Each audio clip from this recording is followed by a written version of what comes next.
Bonjour les amis, salut Québec. La vidéo que je vais faire maintenant, elle va être concise et ça va aller dans le sens que je vais réitérer en fait les choses que j'ai exposées dans la vidéo Le Québec Bashing s'amplifie. C'est ma vidéo qui a été en fait signalée. Il y a eu une campagne de signalement et elle a été supprimée pour raison de discours haineux. Alors que ce que j'exposais, c'était du discours haineux et même plus que haineux. Ça faisait déjà, comme je disais, une semaine que c'était en ligne et en dedans de même pas 24 heures, le nombre de vues a augmenté de 700. Donc, dans la première semaine, il y a eu 163 vues et en dedans de 24 heures, ça a monté à 867 vues. Et la vidéo a été signalée 41 fois. Et c'est la seule vidéo et la personne qui l'a signalée, en fait, elle me harcèle encore. Donc, chacune de mes vidéos, il y a des messages qui sont en dessous. Et elle les a effacés dernièrement, cette personne-là, ces messages, mais c'est pas grave parce que j'ai tout copié-collé. Donc, j'ai tout conservé ça. Donc, ça va être concis. Pourquoi je dois le faire aussi? C'est parce que c'est une question de censure pour que ceux qui haïssent puissent haïr en paix et puissent légitimiser leur haine. Et toute défense contre cette haine, contre ces attaques constantes, non justifiées et non soutenues par les faits sur lesquels elles se basent. On ne peut pas accepter ça. En fait, moi, je ne peux pas accepter ça. Et de un, c'est parce que c'est moi qu'on a censuré, premièrement. Et c'est loin d'être du discours haineux, d'accord? Donc, ce qui est le discours haineux, en fait, c'est ce que je dénonçais. Et le fait qu'on ait fait cette campagne de signalement et qu'on ait tout fait pour qu'on enlève ma vidéo, je trouve que c'est une tentative très malhonnête et lugubre en se servant de la justice.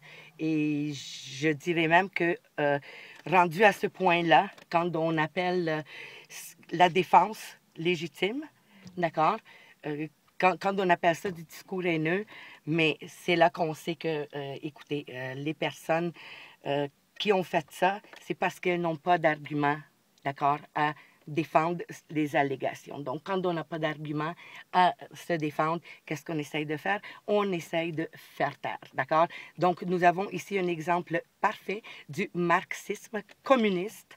D'accord? Donc, c'est la façon que l'on procède. On va vous démoniser, on va vous coller des étiquettes et moi, les étiquettes ne me dérangent pas. D'accord? Donc, j'aimerais juste réitérer quelques affaires qui ont été dites. En fait, la vidéo, c'était une conférence de presse et c'est toutes les associations communautaires, des organismes à but non lucratif tels que Montréal Noir, tels que Parlons-en, en tout cas, ces organismes-là, et Mme Amandine Gay avec Mme Benouja, en fait, ils avaient une conversation. Donc, dans la conversation, ce que j'ai pas aimé, et d'ailleurs, je vous laisse la conférence de presse au grand complet en dessous dans la case commentaire. En fait, ce qui se disait, c'est que les Blancs doivent s'excuser d'être blancs. Donc, ça, c'est quelque chose que je n'ai pas aimé. Et non, pourquoi on devrait s'excuser pour être blanc? C'est pas, selon ce qu'on dit, cette nouvelle vague, cette idéologie qui est basée sur aucune factualité, mais simplement sur l'émotivité, d'accord? Ça dit que, en fait, comment je pourrais dire ça? Personne n'est obligé de justifier la raison pour laquelle elle vit. D'accord? Nous sommes venus au monde avec les caractères que nous avons, qui nous ont été légués par nos ancêtres, par la mère et le père, premièrement, mais par les ancêtres. D'accord? Donc, la couleur de votre peau, l'endroit où ce que vous êtes né, d'accord? Et ce que vos ancêtres y ont fait, ça n'a rien à voir avec vous, ni avec moi, que vous soyez noir, que vous soyez blanc, que vous soyez asiatique, que vous soyez de Première Nation, que vous soyez hindou, il n'y a personne qui doit s'excuser de vivre. D'accord? Donc ça ici, automatiquement, c'est du discours très haineux. De plus, Mme Amandine Gay, c'est une personne, en fait, qui en 2014, était encore en France et elle était en train de procéder pour ses papiers d'immigration. Donc, Mme Gay, elle est arrivée ici il n'y a pas longtemps. Et en fait, c'est une des personnes qui a participé à faire la demande sur le comité d'études sur le racisme systémique. Et je vais répéter, quote, qu'est-ce qu'elle a dit? Elle a dit, oui, lorsqu'il va y avoir plus d'égalité, les Blancs vont avoir moins d'emplois. D'accord? Donc, la société, notre société, elle n'est pas parfaite. D'accord? Mais je peux vous dire que j'ai vécu dans environ 8 pays, d'accord? Et j'ai toutes vu les systèmes. Je suis née dans un système communiste. Et le système le plus égalitaire que j'ai connu, d'accord? Il se trouve pas au Canada, ici, au Québec, d'accord? Donc, il y a des moyens qui ont été pris et cette société-là, elle a été formée par la diversité qui y habite. D'accord? Moi, personnellement, ça fait 30 ans que je suis au Québec. Donc, oui, je peux proclamer le fait que j'ai effectivement participé un petit peu à forger les lois et la sorte de société que nous avons en ce moment. Dans les années 90, notre société ici au Québec, c'était encore très raciste, d'accord? Dans ce temps-là, c'était raciste, c'était mal vu à ce que deux personnes de races différentes se fréquentent, les amitiés qui pouvaient se lier, ainsi de suite. Et il y avait même des accrochages, des violences physiques à cause de ça. Alors, si le Québec est plus raciste aujourd'hui que dans les années 90, il va falloir que quelqu'un m'explique quand est-ce que c'est arrivé et comment c'est arrivé. D'accord? Parce que je sais que la société a beaucoup évolué. Ce que je sais aussi, c'est que le Québec, d'accord, dans son histoire, les seuls temps où il n'a pas été oppressé, d'accord, c'était durant les temps où il vivait avec seulement les Premières Nations, les tribus des Premières Nations, avec qui ils avaient des échanges amicaux, cordiaux. Ils défendaient les territoires ensemble et ils faisaient le troc, d'où d'ailleurs la compagnie de baie de Hudson. Donc, il y a des allégations qui ont été faites que le Québec et les ancêtres des Québécois auraient participé à l'esclavage, au colonialisme et au génocide des peuples blancs. Alors que historiquement, d'accord, et c'est très bien documenté, ce sont ici des non-factualités, d'accord? C'est très bien documenté. Vous avez la littérature québécoise qui est très riche et vous avez aussi cette histoire que le Québec a avant que les Anglais viennent donc occuper. D'ailleurs, les Québécois et les Premières Nations ont combattu ensemble pour défendre les territoires, d'accord, des Anglais. Et d'ailleurs, quand les Anglais se sont installés et ils ont pris le pouvoir, le peuple québécois était traité comme peuple de deuxième niveau. Sa langue était oppressée. On a même tenté une assimilation forcée d'ailleurs, en empêchant donc les Français québécois d'avoir des écoles, d'avoir la télé, d'avoir... Même lorsqu'ils parlaient leur langue entre eux, les anglophones, parce que dans ce temps-là, les Québécois n'avaient pas accès aux postes de gestion. Donc, les Québécois, c'était les ouvriers, d'accord? Et les Anglais, c'était les maîtres de shop, c'était toujours les boss. Et comment on disait aux Québécois? Speak white, d'accord? C'est un poème, d'ailleurs, que Michel Lalonde il a écrit, qui a été lu en 1968 en guise de révolution, d'accord? Et le poème s'appelle Speak white. Je vais vous laisser le poème en dessous. C'est un poème qui décrit très bien l'atmosphère qu'il y avait entre les Québécois de souche et les anglophones. Donc, factuellement non véridiques, et ce sont des accusations que je trouve qui portent lourdement des charges, d'accord? Donc, l'esclavage, la traite humaine, c'est criminel, d'accord? C'est criminel. Les Québécois, ils n'ont pas participé à cette traite-là. D'ailleurs, les Québécois de souche étaient ici avant que l'esclavage commence, d'accord? Donc, il faut juste, peut-être, quand on s'installe ici, moi, quand je me suis installée ici, d'office, j'ai tenu comme devoir que j'avais de me renseigner et sur la culture, d'accord, pas française, québécoise, d'accord. Le Québec est une société distincte, ça a été reconnu par l'UNESCO. Alors, moi, même si je ne suis pas née ici, ça me touche de voir des nouveaux arrivants qui viennent ici et qui salissent les Québécois. Et les commentaires que je peux lire de la communauté musulmane envers les Québécois, j'en ai gardé quelques copies. D'ailleurs, je vais faire une vidéo là-dessus parce que je trouve que c'est important d'exposer ce côté qui prend pour acquis que tout leur est dû et qui disent aux Québécois de souche qu'ils sont déjà, que c'est leur Québec et que les Québécois de souche n'ont qu'à retourner en France. D'accord? Donc ça, ici, je trouve ça du discours haineux, encore une fois. Et qu'est-ce qui s'est dit d'autre? Ah oui, concernant l'égalité, d'accord? Donc, le Québec est une des sociétés les plus égalitaires. D'ailleurs, c'est de 3 années de suite, le Canada a gagné, d'accord, la première place comme étant le pays le moins raciste. Et j'ai eu des commentaires comme les anglophones au Canada nous haïssent, on est juste des ignorants, des haineux, des incultes, on ne sait pas parler, on ne sait pas écrire, les Québécois ne savent rien, à part-il. Je ne sais pas c'est qui a construit tout le Québec, d'accord? Et la chose qui m'a le plus touchée, et ça je ne peux vraiment pas accepter les amis, c'est quand on déclare et on reconnaît que nous sommes sur des terres volées non cédées. Je m'excuse, les amis, d'accord, vous, les communautés ethniques, les organismes à but non lucratif, si ça marchait vraiment comme ça, donc en faisant un décret, on enlève les terres à quelqu'un, écoutez, le Québec, ça ferait longtemps qu'il serait un pays libre.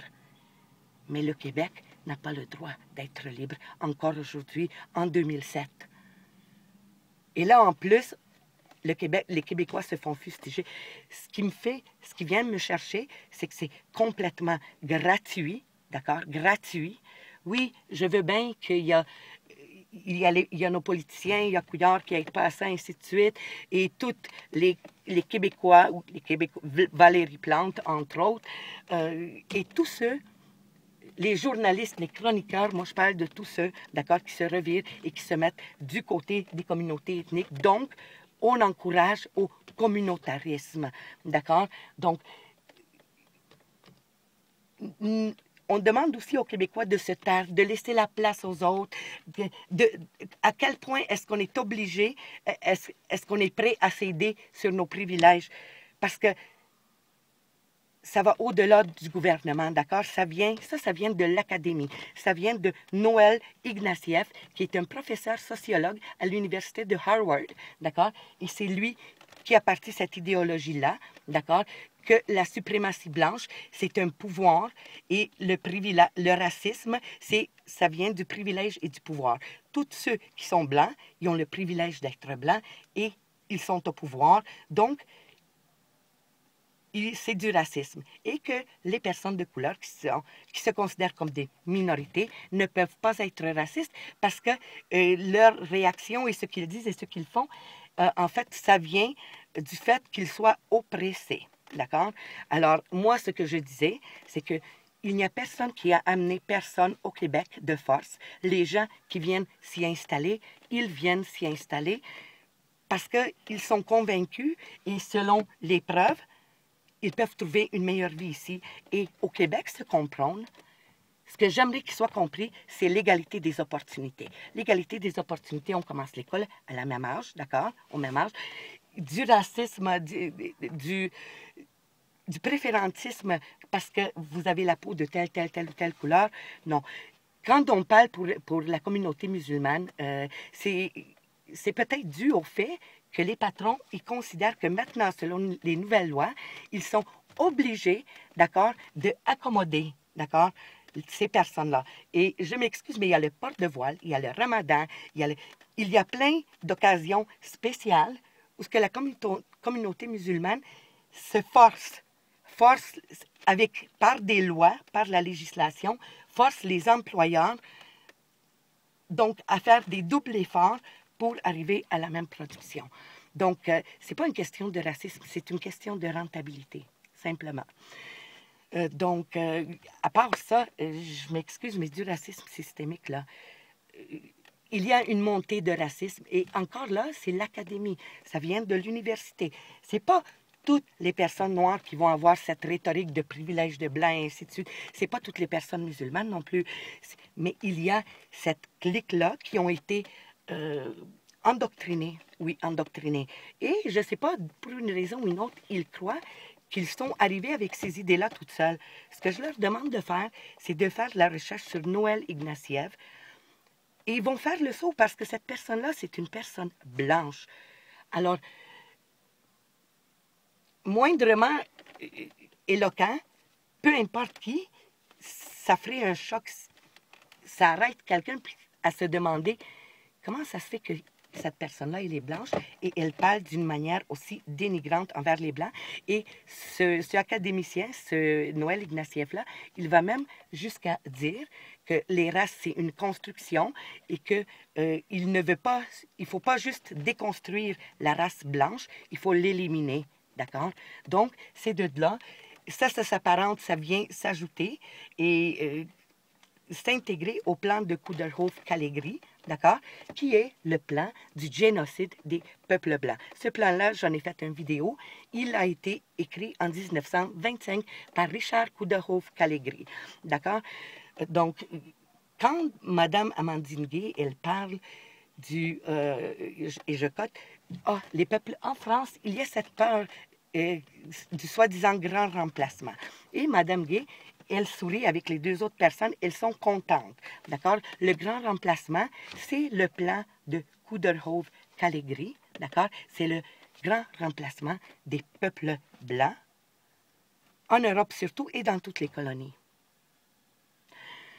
Donc, ce sont ici des faits. Il n'y a rien d'haineux là-dedans, il n'y a rien de raciste. Ce sont des choses qui sont factuelles, d'accord?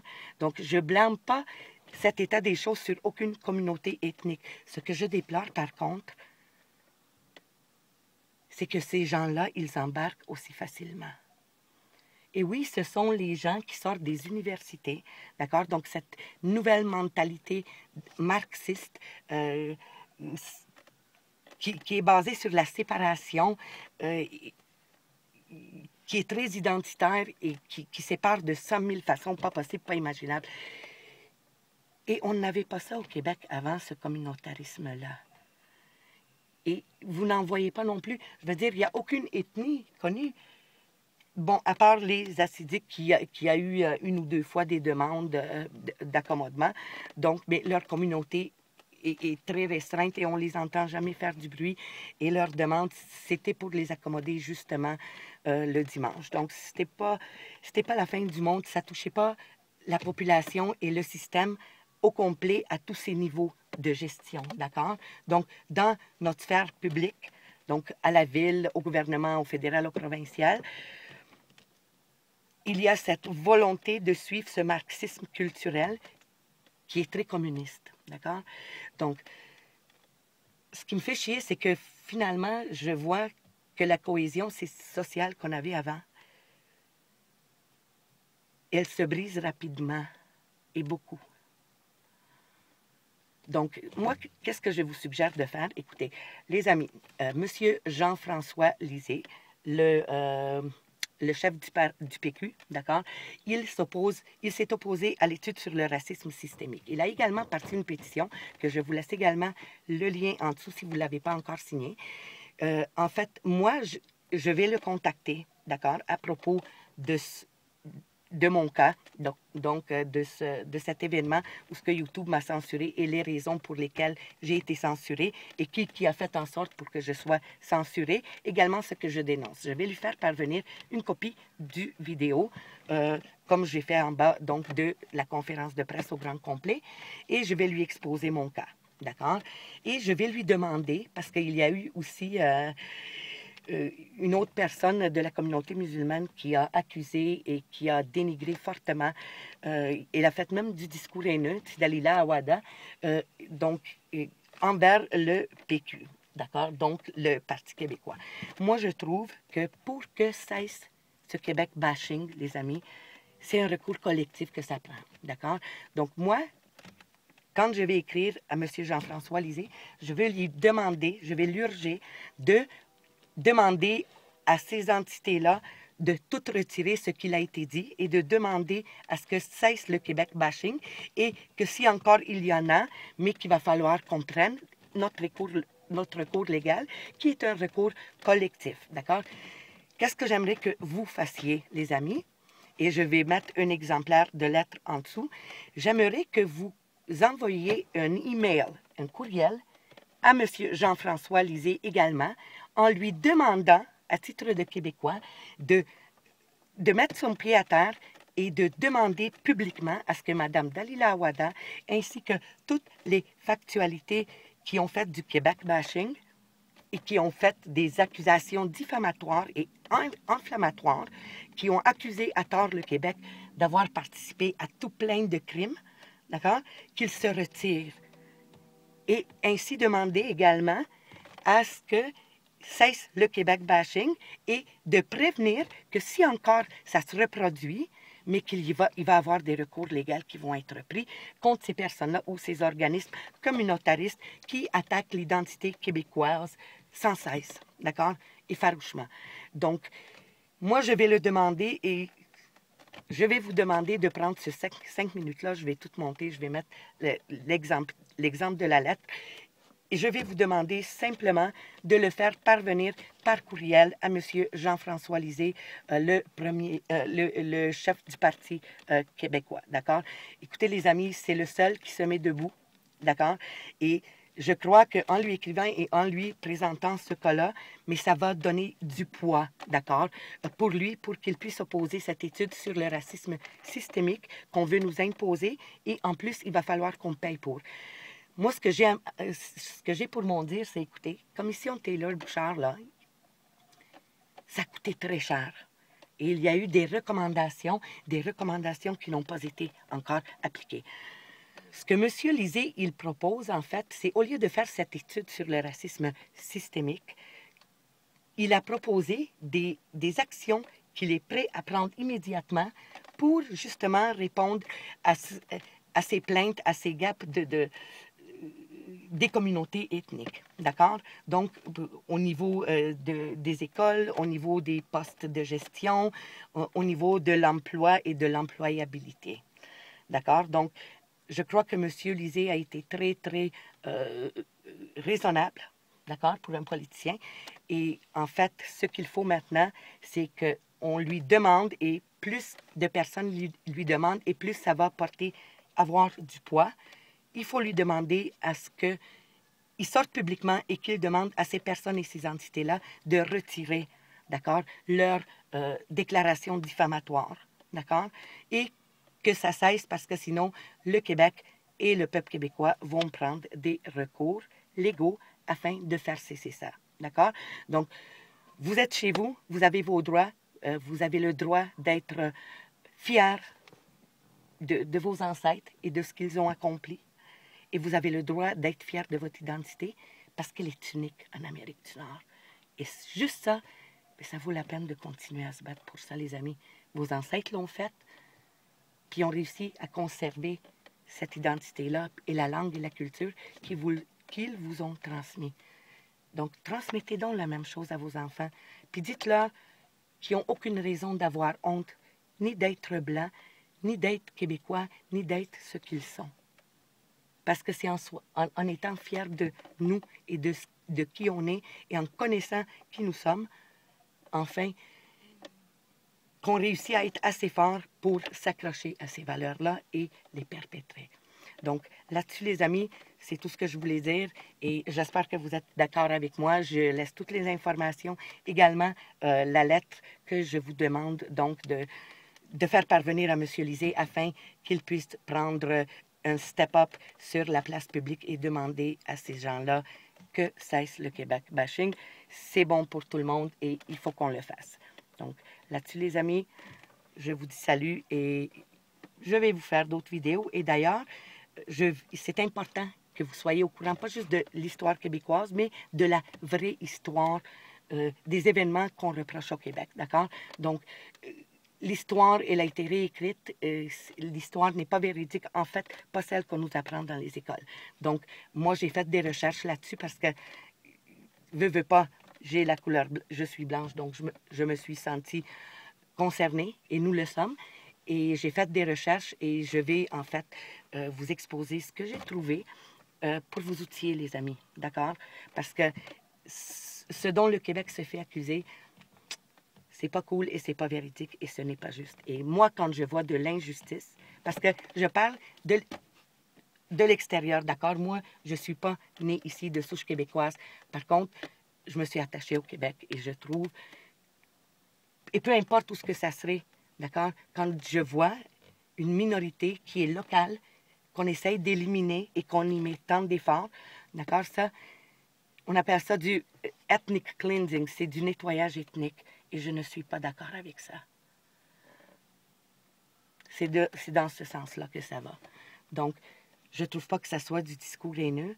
Et si on dit que c'est du discours haineux et qu'on me censure, mes raisons de plus pour s'accrocher encore plus fort. Et non, je ne me tairai pas. Et les petits haineux, ils seront toujours haineux. Et vous ne pourrez pas censurer tout le monde à vitam aeternam parce que la vérité est là. Et la vérité, elle s'en fout des émotions à tout le monde. D'accord?